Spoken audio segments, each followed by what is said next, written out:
Hey everybody, welcome back to my channel where I can help you become a better artist.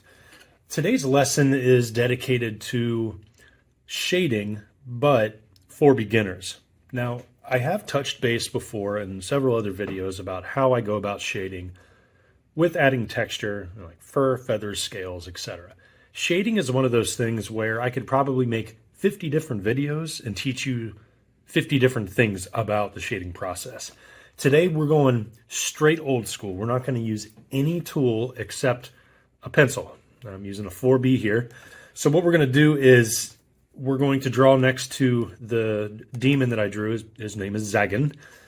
And I'm going to show you how I achieved all of those levels of shading with just this. Now, I do want to give a disclaimer, and that is I am not against using tools. I'm not against using graphite powder, blending sticks, tools like that can help you get values. The reason I'm going with a pencil only is I don't think those tools are actually going to help you unless you actually understand what values are doing for you and how to achieve them. So it's kind of like buying fancy drawing tablets and computers, but you can't draw. So it's not going to help you unless you understand what's happening. So I'm going to show you my technique in shading, and maybe you can draw along with me.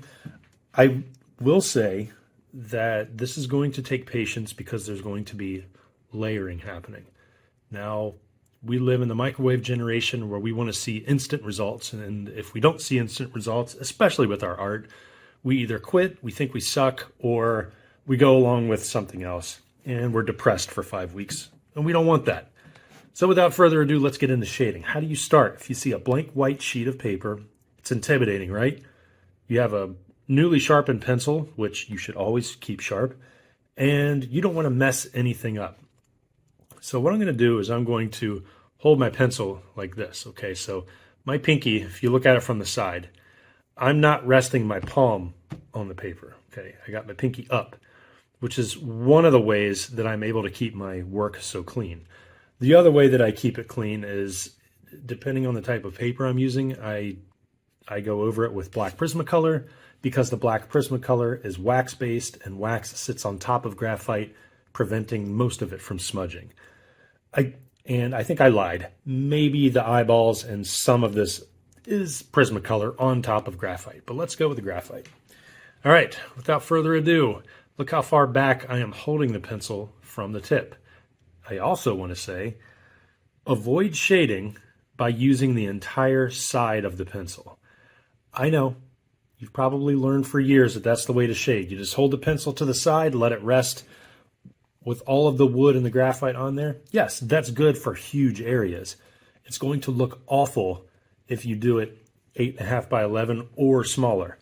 So you want to be sure that you use the graphite only and slightly tilt it down. So now I'm going to pick an area and I'm going to keep my pencil strokes close together. Now you probably can't see anything at first. Maybe it's very, very faint, and that's fine. This is where patience comes in. I'm going to go over the same area again just to darken it a little. All right. So once we have that, you can start to see it show up. Now, we're not finished. This is just the beginning. The next thing I want to do is I want to physically turn my sketchbook. Now, why am I doing this? Each human being that is drawing or writing, we have a specific angle that our hand and arm sits at to form lines at the most comfortable spot. Okay, some people like to turn it a little bit. Some people like to draw straight. Right now, I'm actually standing up and I'm slightly leaning over the page so I can see directly. Oops, I hit my camera. So I can see directly down on the work. That helps with perspective, which is a whole other lesson that I'm going to get into. But looking down upon it, I can see the whole picture. Now what I'm going to do is I'm going to just hold my paper down like this. I'm not going to push harder. That, you have to remember that. Having successful shading doesn't mean pushing harder. Keep the same level of pressure and then go over the previous strokes that you had. The closer together you hold the strokes, the better the shading is going to look. Okay, now what I'm going to do is I'm going to turn it again. So let's just turn it this way. you can start to see the angles that you're drawing in because of all the strokes that are showing up. So now we're going to do this. So it's slightly at a 45-degree angle, but the opposite direction. And I'm trying to control it as best I can. I'm going through the entire area. And you definitely want to make sure that you follow through. What happens is, if you shade, and then you stop, and then you pick up again, when you pick up again, that first stroke you put down tends to be darker because you're resetting everything. You don't want to reset it. So when I did this demon head, I made sure that I had maybe the outline of this entire mouth with all the jagged teeth and everything outlined already, and then I took my pencil and I went over everything at once. I went from start to finish all the way over. So there was no gap in value as I was building them up. That's how you should treat shading. This is why a lot of shading looks like crap, and you're wondering, why can't I get those darker streaks away? And then what happens? You end up taking the eraser and you go over your shading, which is the worst thing to do if you're trying to get a smooth transition with a big area. Okay, because then what happens is you start designing by eraser, and if it wasn't intentional, if you're not trying to make a image pop out of the shading, then you're basically playing with fire and it's going to ruin everything. In this case, I'm going to start and I'm going to finish again at a slightly different angle. So this is the fourth pass. Now, I have in the past given a set number on at least where to start, and that is 3 different passes. If you could do 3 and it looks decent, then you're pretty good to go. So this is going to be pass number 5. Okay, so by pass number 5, you're going to start to see this showing up. Now, obviously, here's the white of the paper, or cream colored because this is moleskin. This is slightly darker, and you can start to see that it's looking pretty smooth. But to what I like doing, I'm still not happy, so I'm just going to keep going. This specific drawing, from start to finish, I didn't do it in one sitting, but from start to finish, probably took about 9 to 10 hours. And to get all of this atmospheric perspective and the transition and the buildup, just the buildup, no wrinkles, no eyeballs or anything, that took the majority of the time. Details are much easier to do after the graphite is laid down for your values because, as I've said before in other videos, all of the value that is showing up in between all of your details, that is where most of the time is spent in making it look good so that you don't have any gaps. Okay, let's turn it pretty much upside down. Now I'm still guiding with my pinky because I want to make sure that I know where to stop my hand from going.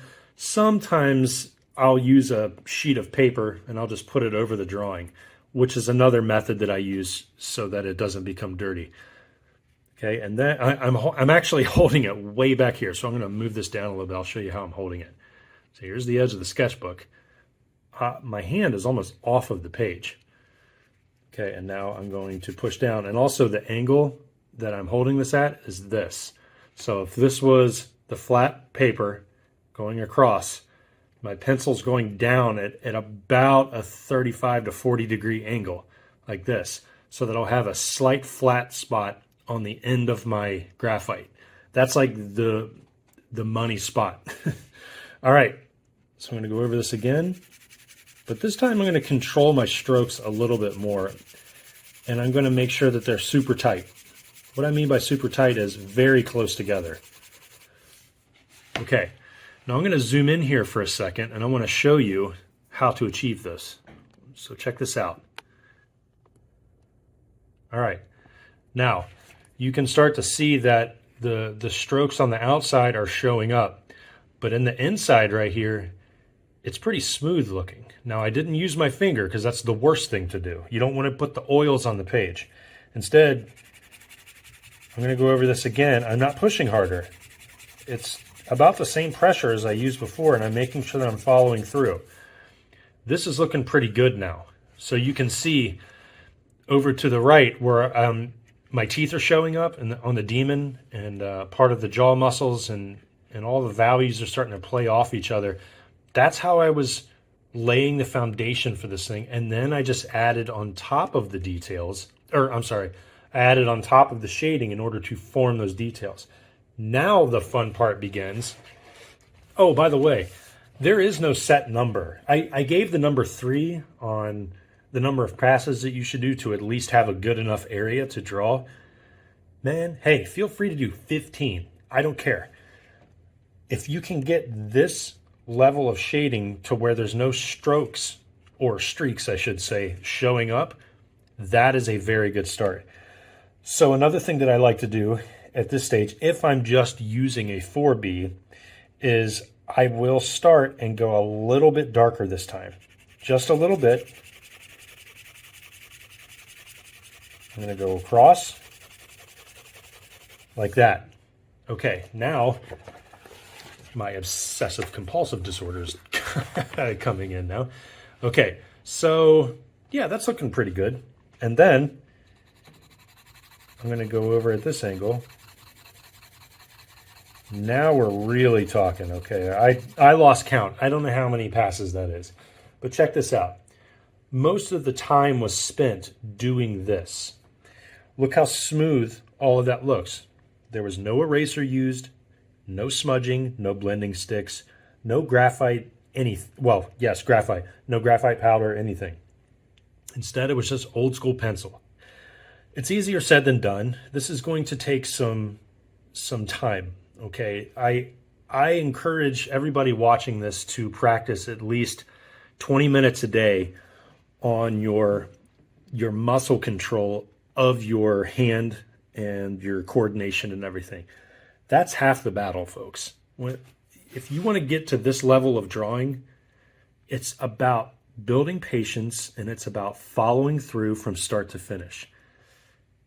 You don't have, well, how should I put this?